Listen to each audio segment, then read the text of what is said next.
Now, Donald Trump will try to convince voters that he's more than just a summer romance. And there is indeed the list that we have been talking about. To do so, he has to compete against all these men, most of which have been politicians throughout their life. Some have got business backgrounds. None are as commercially successful as Mr. Trump. As Claire Sebastian reports, many of America's business leaders remain unconvinced about the Donald. Well, you know, a business person, a good one, like me, I was a businessman. I made a fortune. One of Donald Trump's favorite campaign pastimes, trumpeting his business success.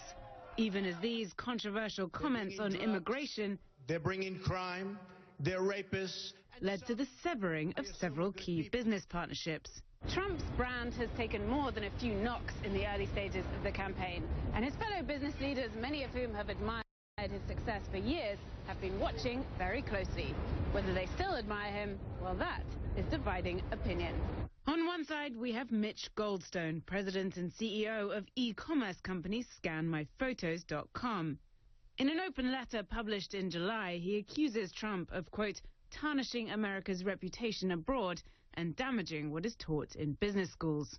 I'm looking for a candidate who celebrates diversity of people and ideas. Mr. Trump does not. On the other side, Eric Schiffer, CEO of Patriarch Equity, a private equity firm. I would like to see us have a more fair trade policy and certainly one in which we ensure that jobs are not going overseas to the extent that they are. And I think Trump would eliminate many of those things and ensure that business comes back. Mitch Goldstone says he hasn't seen enough proof of this.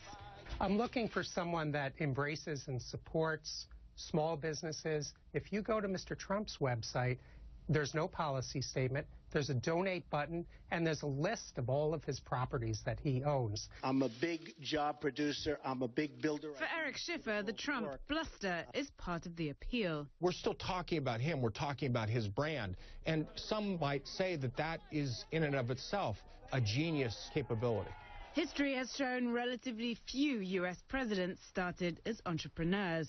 It seems Trump has yet to convince America's business leaders he can be next. Claire Sebastian, CNN, New York.